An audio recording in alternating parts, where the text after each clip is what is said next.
Thank you. It's an honor and a daunting privilege to introduce Professor Yuval Harari.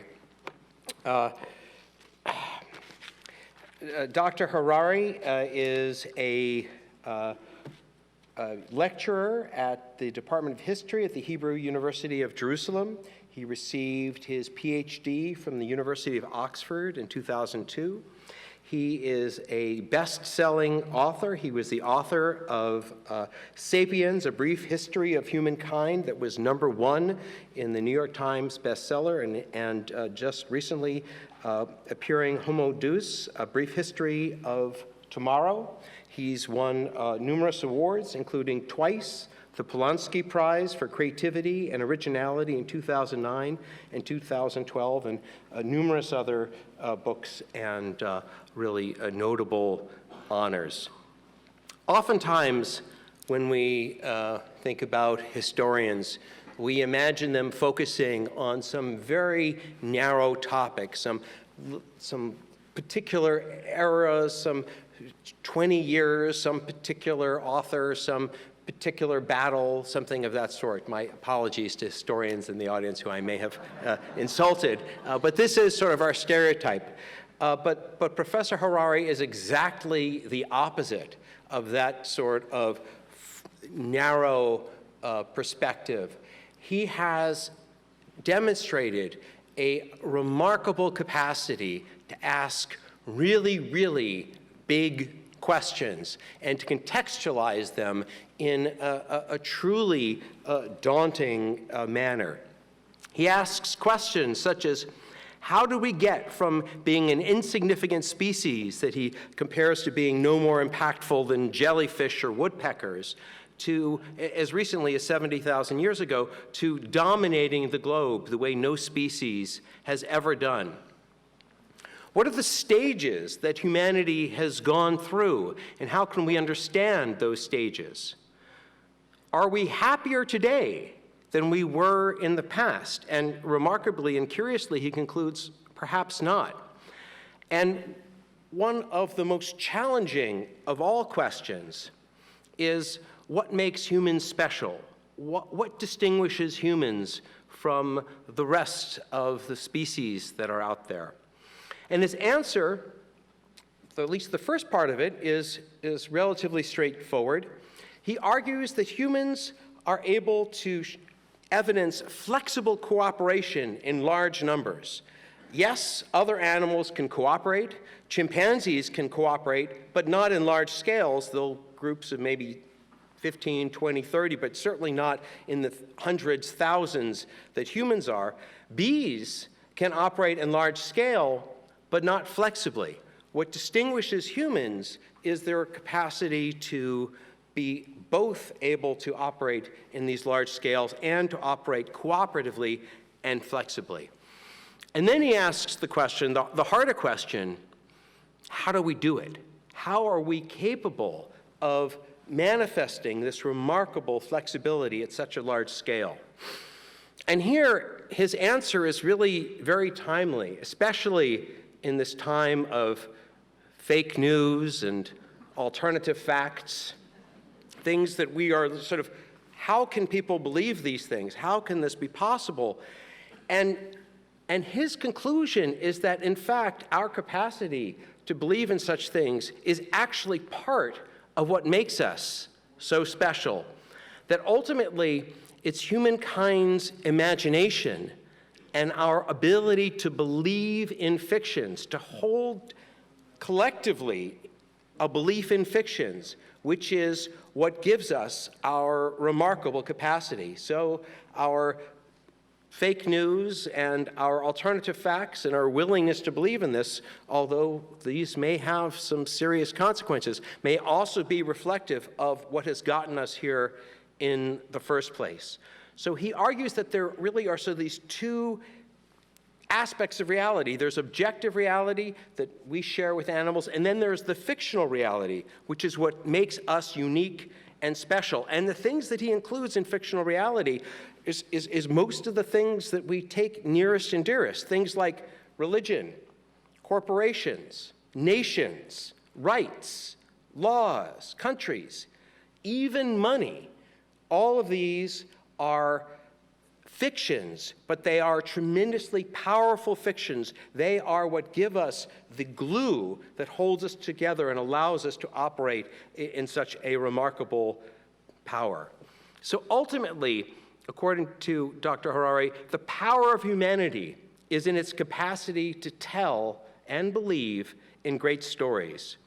And I'm confident that Dr. Harari will demonstrate this capacity to tell great stories this evening. With no further ado, Dr. Harari.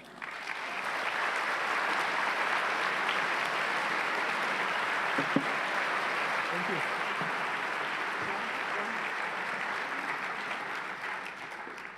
So thank you for this introduction, and thank you all for coming to hear me. And I want to speak today about not the past, not how we got here, but about the future, how we proceed from here. And in fact, I don't think that Homo sapiens has much of a future left. We are probably one of the last generations of Homo sapiens. In a century or two at most, I guess that humans like you and me will disappear, and Earth will be dominated by very different kind of beings or entities. Beings that will be more different from us than we are different from Neanderthals or from chimpanzees. And we are beginning to see the signs of this revolution all around us. And I want tonight to focus on one particularly important sign, which is what is happening to authority. To the shift. Authority is now shifting away from humans. For centuries, for thousands of years really, we have been accumulating power and authority in our own human hands. But now, authority is beginning to slip away, to shift from us to other entities, and in particular, to shift from us to algorithms.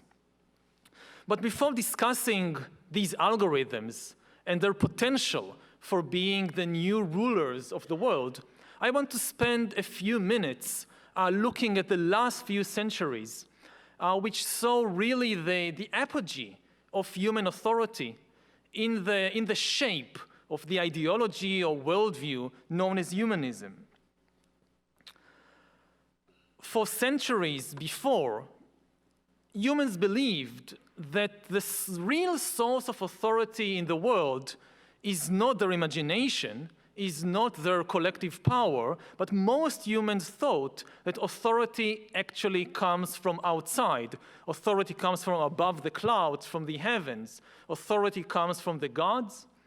The most important sources of authority in politics, in economics, in ethics were the great gods and their sacred books and their representatives on earth. The priests, the rabbis, the shamans, the caliph, the popes, and so forth. Then in the last 2-3 centuries, we saw the humanist revolution, a tremendous political and religious and ethical revolution, which said basically, which brought down authority from the heavens down to earth, down to humans, and said that the most important source of authority, the supreme source of authority in all fields of life is human beings. And in particular, it is the feelings and the free choices of human individuals. What humanism told humans is that when you have some problem in your life, whether it's a problem in your personal life, or whether it's a problem in the collective life of an entire society or an entire nation, you don't need to look for the answer from God or from the Bible or of some big brother. You need to look for the answer within yourself, in your feelings, in your free choices. And we've all heard thousands of times these slogans which tell us, listen to yourself, connect to yourself and follow your heart. Do what feels good to you. And these are really the most important ideas or advices about authority for the last 2 or 3 centuries in almost all fields of life. If we start with politics, so in a humanist world, in a world that believes that the highest authority is human feelings, in politics this manifests itself in the idea that the voter is the supreme authority. The voter knows best. When you have some really big political decision, like who should rule the country, who should be president, so you don't ask God, and you don't ask the Pope, and you don't ask the Council of Nobel laureates. Rather, you go to each and every Homo sapiens, and you ask, what do you think? What do you feel about this question? And most of the time, it's really the feelings that decide the issue. It's not rational thinking. It's human feelings. And the common assumption in humanist politics is that there is no higher authority than human feelings. You cannot come to humans and tell them, yes, you think like that, you feel like that, but there is some higher authority that tells you that you are wrong. This was the case, for example, in the Middle Ages, but not in modern humanistic politics, certainly not in a democracy. The same thing is true also in the economic field. What is humanist economics? It's an economic view that says that the highest authority is the feelings, the wishes, the whims of individual customers.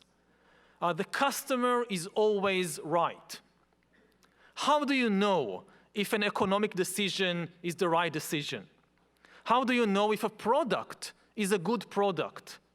In a humanist economy, you ask the customers. The customers vote with their credit card, and once they voted, there is no higher authority that can tell the customers, no, you are wrong.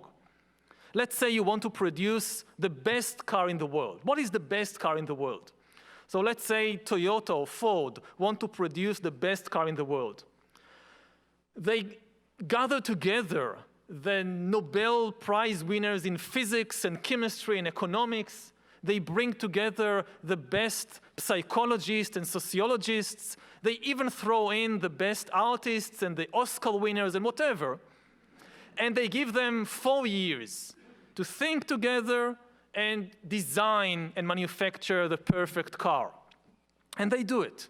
And they produce the Toyota Perfect or the Ford Perfect. And then they produce millions of these cars and send them to car agencies all over the country or all over the world. And the customers don't buy the cars. What does it mean? Does it mean that the customers are wrong? No.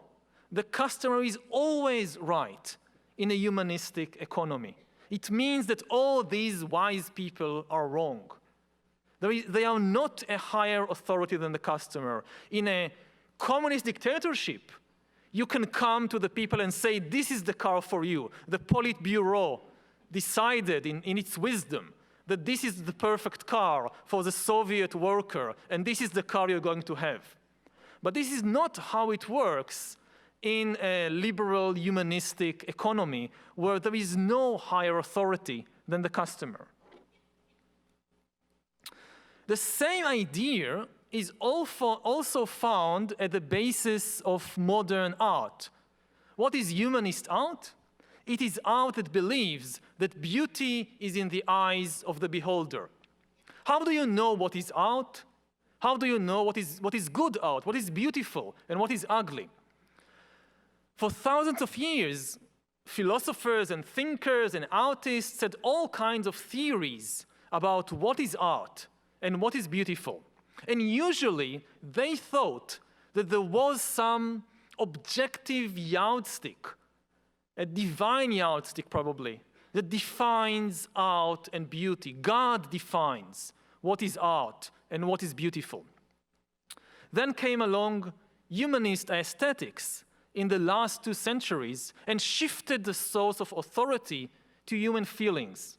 Beauty is in the eyes of the beholder.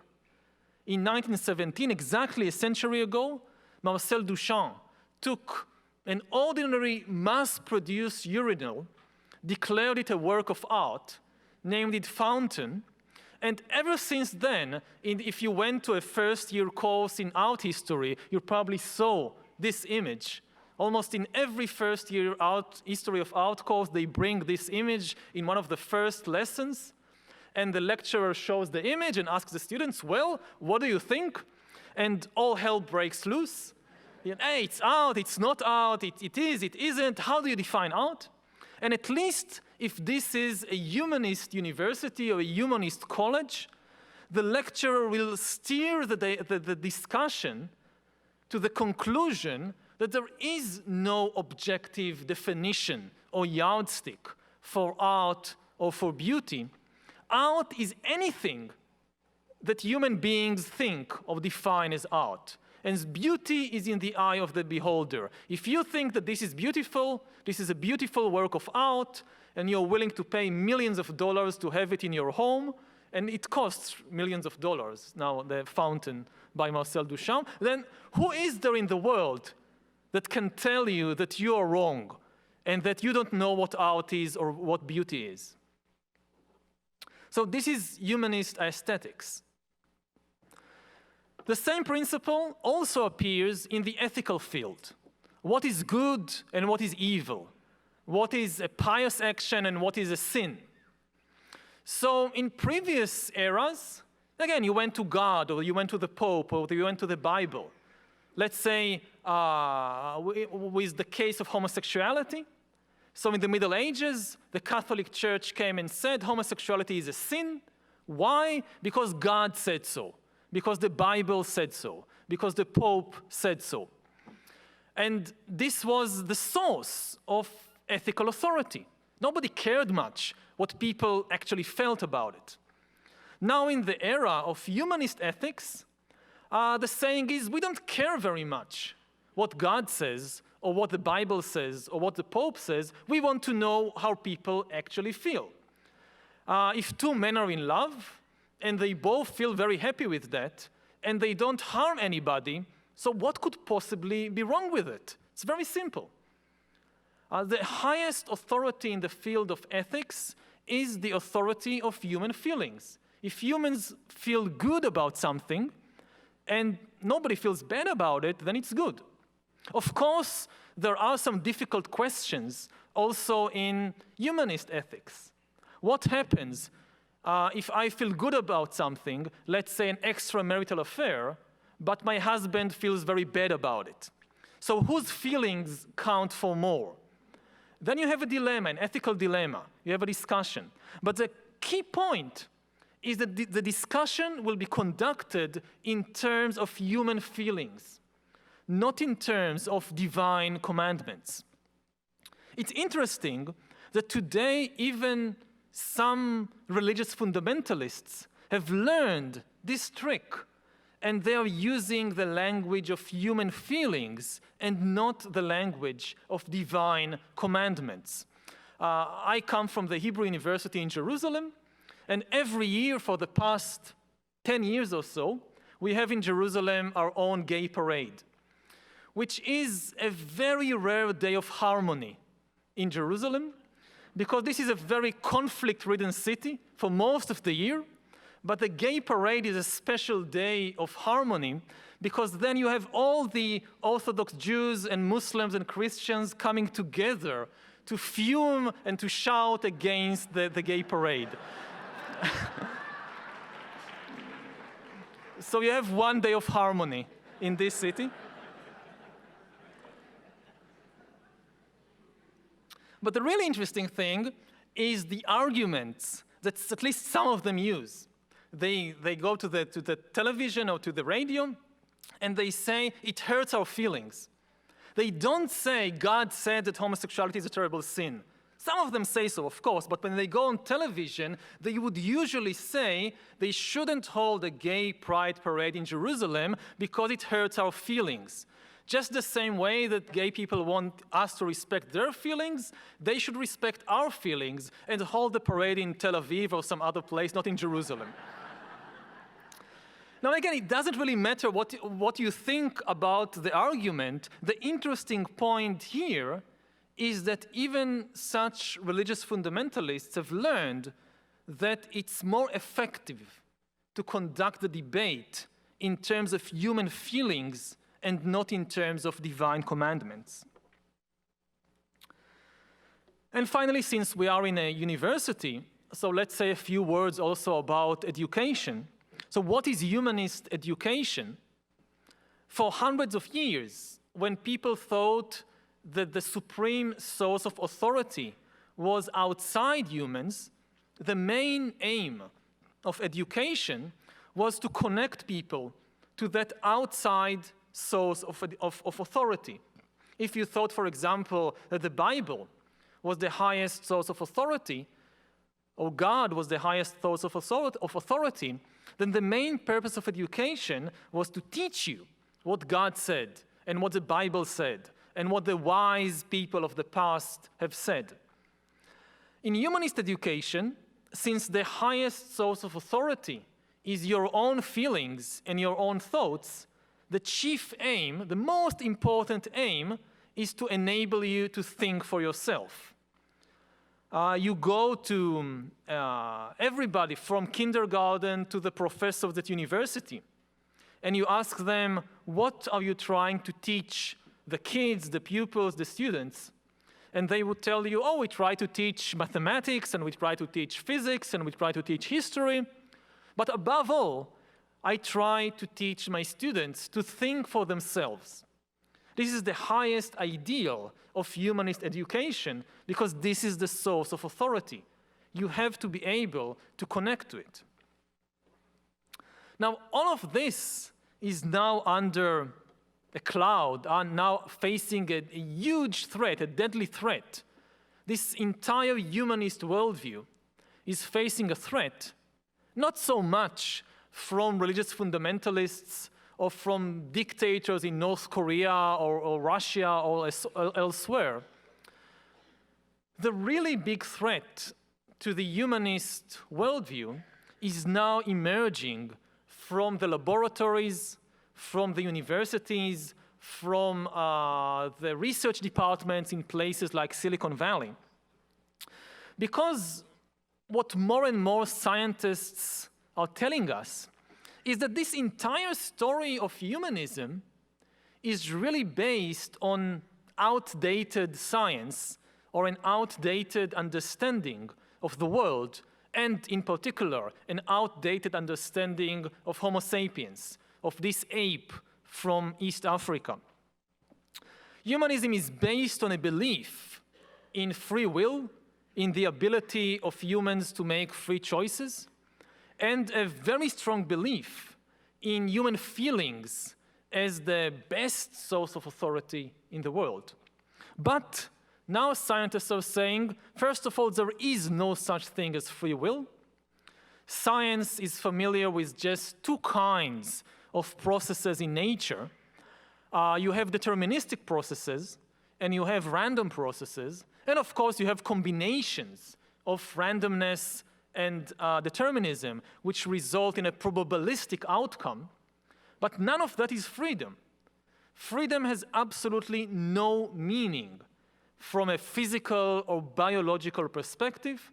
It's just another myth, another empty term that humans have invented.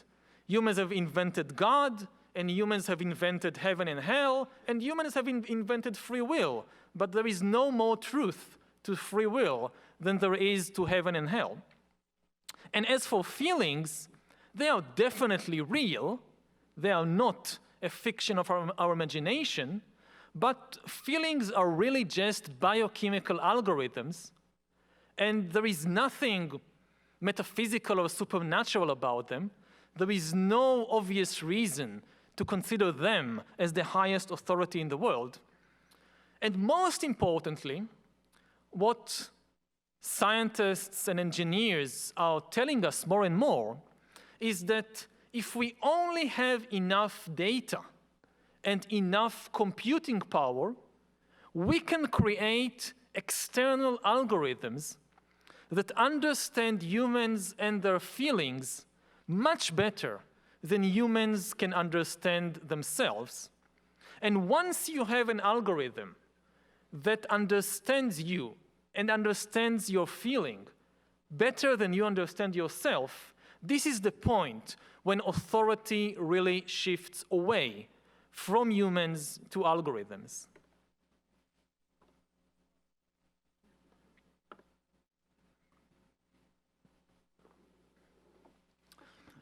Now, this sounds both frightening, I guess, and complicated. So I'll try to explain what it means. First of all, what does it mean that feelings and organisms really are algorithms? You can say that, in a way, it's possible to summarize more than a century of research in the life sciences, and especially in biology and in evolution, in just 3 words. Organisms are algorithms. This is now more and more the dominant view, not only in the life sciences, but also in computer science, which is why the two are merging.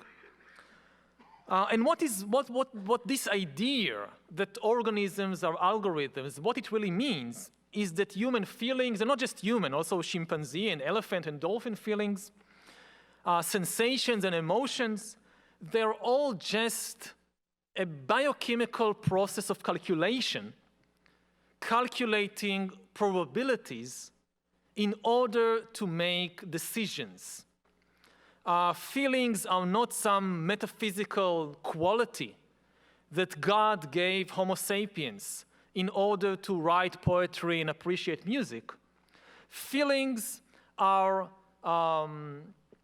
processes of calculation, biochemical calculation, shaped by millions of years of natural selection to enable humans and other mammals and other animals to make good decisions when they are faced with problems of survival and reproduction. What does it mean? Let's take a concrete example. Let's say you are a baboon somewhere in the African savannah, and you face a typical problem of survival. In order to survive, you have to eat. In order to survive, you have to be careful not to be eaten by somebody else. And let's say that as you walk along the savannah, you suddenly see a tree with bananas on it. But you also see a lion not far from the tree. And you need to make a decision whether to risk your life for the bananas or not. This is the kind of problem that animals like baboons and like humans have been facing for millions and millions of years. Now, this is really a question of calculating probabilities. I, the baboon, I need to calculate the probability that I would starve to death if I don't eat the bananas versus the probability that the lion will eat me if I try to reach for these bananas. I need to know which probability is higher in order to make a good decision. For that, I first of all need to collect a lot of data. I need data about the bananas. How far are the bananas? How many bananas? Are they big or small, ripe or green? It's one situation when we are talking about 10 big ripe bananas, and it's very different if you have just 2 small green bananas. Similarly, I need information, I need data about the lion. How far is the lion? How big is the lion? How fast I think the lion can run? Is the lion asleep or awakened? Does the lion look hungry or satiated? I need all these kinds of data about the lion. And of course, I need a lot of data about myself. How hungry I am, how fast I can run, and so forth. Then I need to take all these pieces of data and somehow calculate them very, very fast, the probabilities. How does the baboon do it? The baboon does not take out a pen and a piece of paper or calculator and start calculating probabilities. No, the entire body of the baboon is the calculator. It takes in the data with what we call our senses, our sensations, with our sight, with our smell, with our ears. We take in all the data, also from within the body. And then the nervous system and the brain, they are the calculator that within a split second calculates the probabilities, and the answer will appear not as a number, the answer will appear as a feeling or an emotion. If chances are that I should go and get the bananas, then this will appear as the emotion of courage. I will feel very courageous, I feel I can do it, all my hair will stand, my chest will puff up, and I'll run for the bananas. If the result of the calculation is that it's too dangerous, then this too will appear not as a number, but as an emotion. This is fear. This is how fear emerges. And I will be very frightened and run away from there. So what we, in day-to-day language, call feelings and emotions and so forth, according to the standard theory today in the life sciences, these are really biochemical algorithms calculating probabilities. Now, until today, until the early 21st century, this idea, this understanding that organisms are algorithms, that emotions and feelings are really just a biochemical process of calculating probabilities, this didn't have much of a practical impact because nobody had the capacity to collect enough data, and nobody had the computing power necessary to analyze that data and really understand what's happening within me. For thousands of years, all kinds of authorities tried to hack humans, tried to understand what goes through our minds, what do we think, what do we feel. But nobody was really able to do it. The Catholic Church in the Middle Ages, of the KGB in Soviet Russia, they were very interested in understanding humans, in hacking humans, but they couldn't do it. Even if the KGB followed you around everywhere and recorded every conversation you had and every activity that you took, the KGB did not have the biological understanding, and it did not have the computing power necessary to really make sense of what happens within the human brain or within the human body. So until today, when humanism told people, don't listen to the Pope, don't listen to the Bible, don't listen to Stalin, don't listen to the KGB, listen to your feelings, this was good advice, because your feelings really were the best method for making decisions. They are the best algorithm in the world. Your feelings, human feelings, were algorithms shaped by millions of years of natural selection, algorithms that withstood the harshest quality tests in the world, the quality tests of natural selection.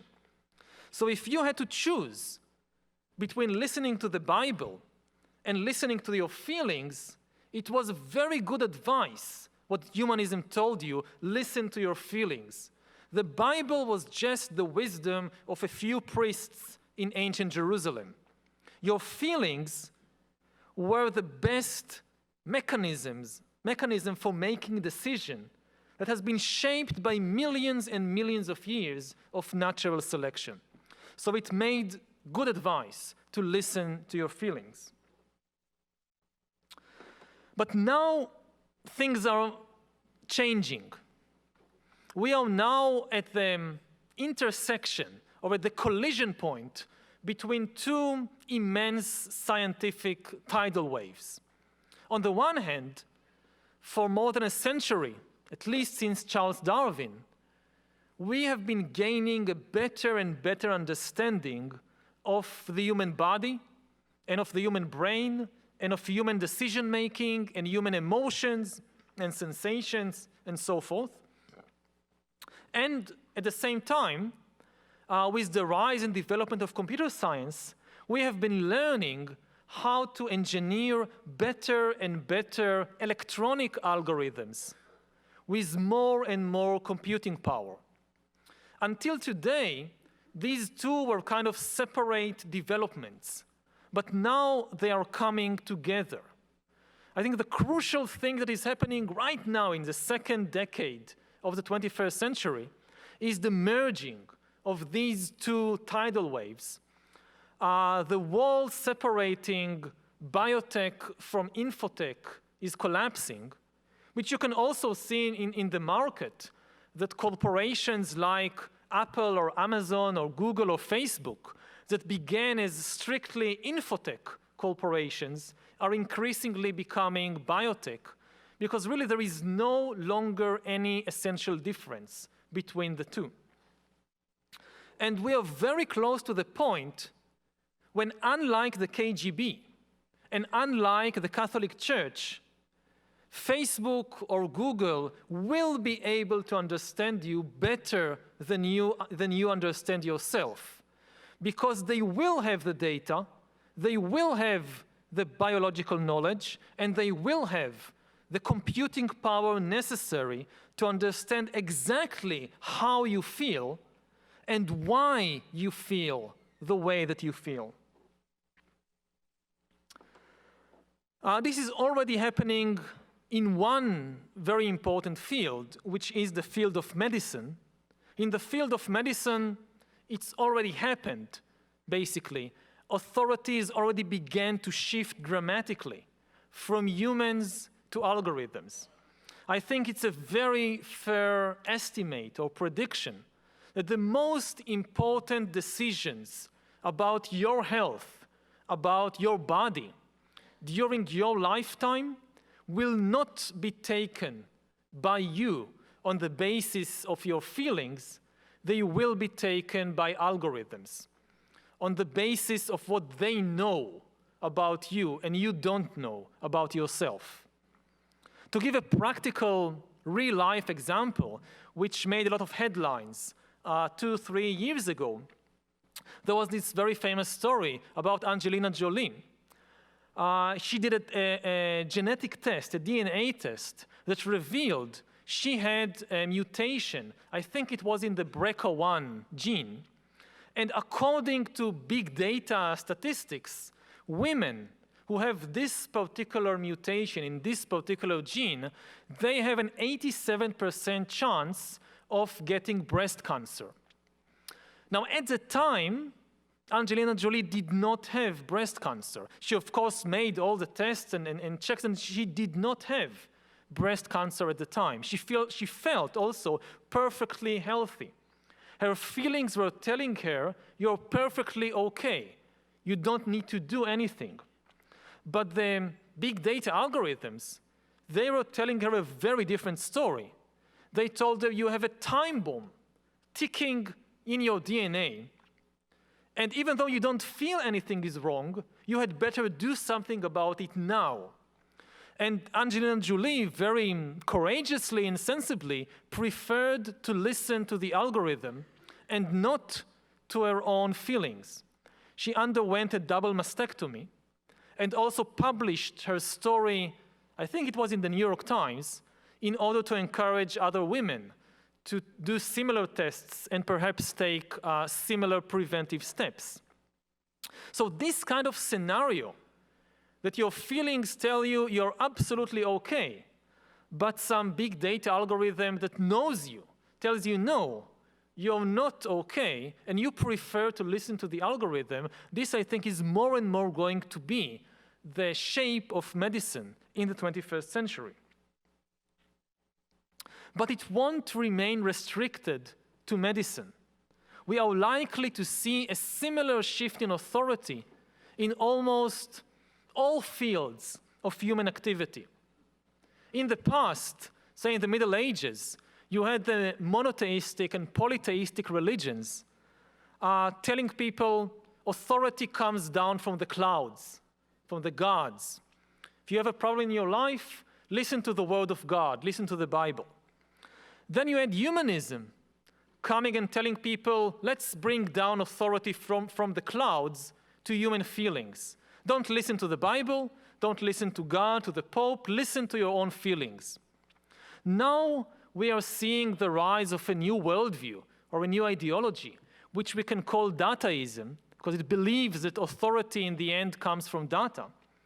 And dataism shifts back authority to the clouds, to the Google cloud, to the Microsoft cloud.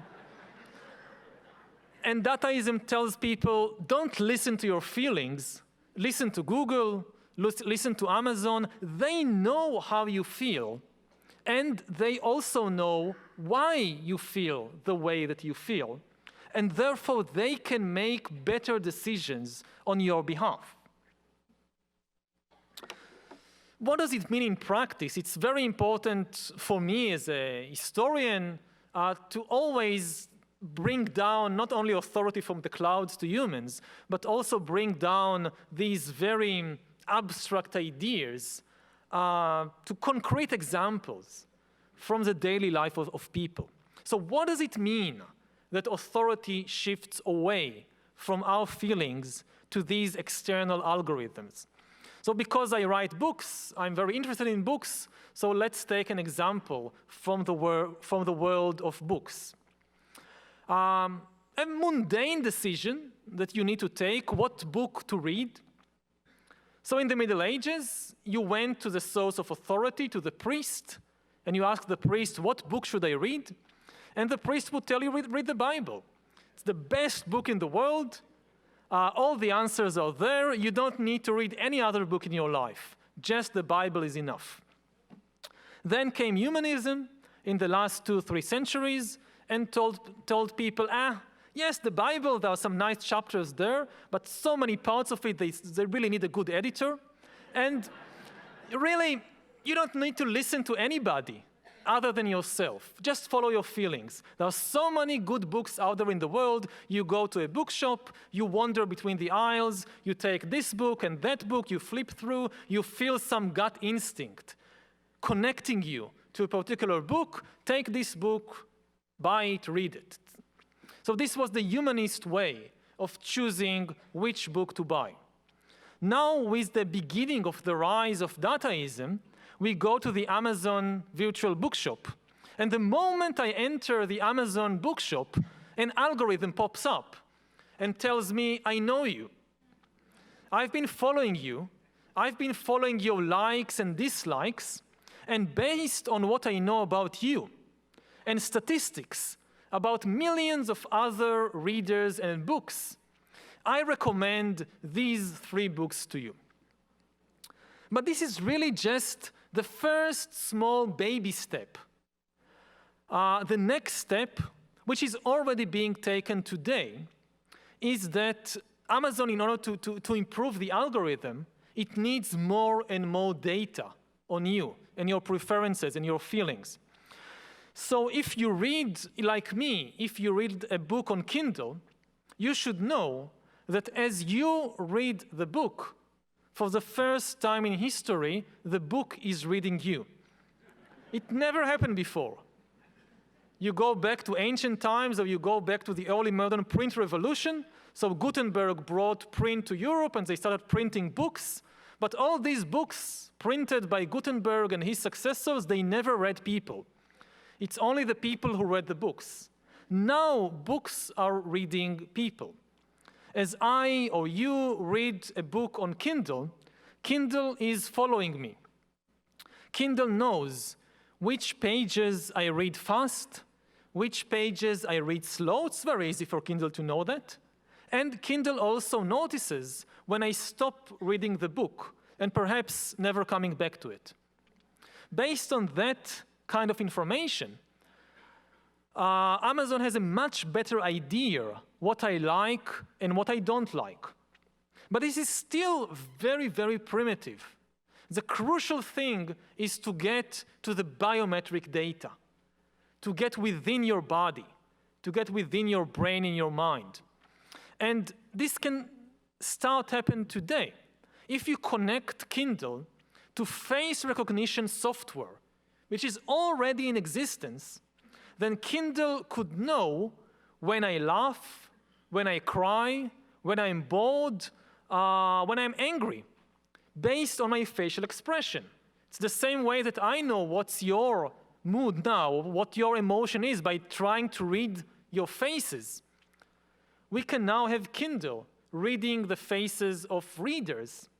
And based on that, Amazon will have a much better idea of what I like or don't like. But this is still primitive, because it still doesn't really get inside the body. The really crucial step, and we are very, very close to that step, is when you connect Kindle to biometric sensors on or inside my body. And once you do that, Kindle will know the exact emotional impact of every sentence I read in the book. I read a sentence, and Kindle knows, which means Amazon knows, what happened to my blood pressure, what happened to my adrenaline level, what happened to my brain activity as I read this sentence. By the time I finish the book, let's say I read Tolstoy's War and Peace. By the time that I finish reading Tolstoy's War and Peace, I forgot most of it. But Amazon will never forget anything. By the time I finish War and Peace, Amazon knows exactly who I am, what is my personality type, and how to press my emotional buttons. And based on this kind of knowledge, it can do far more than just recommend books for me. In different situations, it could be taken in different ways. If you live, let's say, in North Korea, so everybody will have to wear this biometric bracelet, and if you enter a room and you see a picture of Kim Jong-un and your blood pressure and brain activity indicates anger, then that's the end of you. In a liberal society like the United States, it can go in different directions. Amazon recommending not just things like books, but far more important things like dates or even marriages. Like, let's say that I'm in a relationship and my boyfriend asks me, well, I want to get married. Either we get married or we separate. You have a choice. It's a kind of one of the most important choices that any animal needs to make during its lifetime about mates. So let's say you're presented with this dilemma. Either we get married or we are separating. No third option. So in the Middle Ages, you would go to the priest to ask for advice. In the humanist age, in the 19th and 20th century, they would tell you, just follow your heart. Just try to connect to your authentic self and just follow your heart. In the 21st century, the advice will be, oh, listen to Amazon. Ask Google what to do. And I would come to Google or Amazon and I would say, Google, I have this dilemma. What do you recommend that I do? What is the best course of action for me? And Google will say, oh, I've been following you around during your lifetime. I've been reading all your emails and all your search words on the internet. I've been listening to all your phone calls. I've been tracking whenever you saw a movie or read a book. I saw what was happening to your heart. Also, every time you went on a date, I followed you around and I saw what happened to your blood pressure or to your heart rate or to your brain activity. And I know your DNA scan and all your medical records and whatever. And of course, I know I have all this data also about your boyfriend or your girlfriend, and I have data on millions and millions of successful and unsuccessful relationships. And based on all this data, I recommend to you, with a probability of 87%, that it's a good idea to get married. That's the best thing for you, to get married. But Google will tell me, I know you so well that I even know you don't like the advice I now gave you. And I also understand why. Because you think you can do better. Because you think that, oh, he's not good looking enough. And your biochemical algorithm that was shaped in the African savanna 100,000 years ago, it gives far too much importance to external looks, to beauty. Because this is what mattered in the African savanna 100,000 years ago. It was a good indicator of fitness. And you are still following this old-fashioned algorithm from the African savanna. But my algorithm is much, much better. I have the latest statistics on relationships in the postmodern world. And I don't ignore beauty. I don't ignore good looks.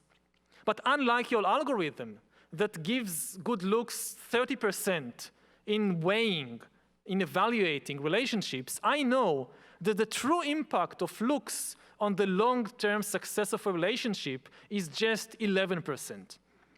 So I took this into consideration, and I'm still telling you that you're better off married. And in the end, it's an empirical question. Google doesn't have to be perfect. It just has to be better than the average human. It just has to make consistently better recommendations than the decisions people take for themselves. And people often make such terrible mistakes in the most important decisions of their life. They choose what to study or whom to marry or whatever, and after 10 years, this was such a terrible mistake. And Google will just have to be better than that.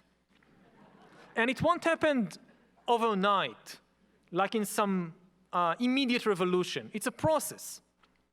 We'll ask Google or Amazon or Facebook or whatever for their advice on more and more decisions. And if we see that indeed we get good recommendations better than the decisions we ourselves usually take, then we trust them more and more. Trust them more with our data, and also trust them more with our authority to make decisions for us. And it's really happening all around us in small baby steps. Like if you think about finding your way around town. So more and more people delegate this responsibility to Google Maps or to Waze or some other GPS application. You reach an intersection, your gut instinct tells you turn right. Google Maps tells you, no, turn left. I know that there is a traffic jam on the right.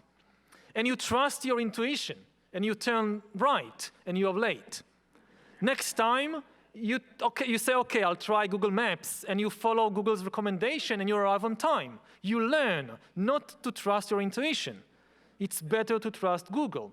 And very soon, people reach a point when they have no idea where they are. They lose their spatial ability to know where they are and find their way around space. They just follow blindly whatever the application is telling them. And if something happens and the smartphone shuts down, they are clueless. They don't know to find their way around space. This is happening already today, and it's not because some government forced us to do it. It's decisions we are all taking on a daily basis.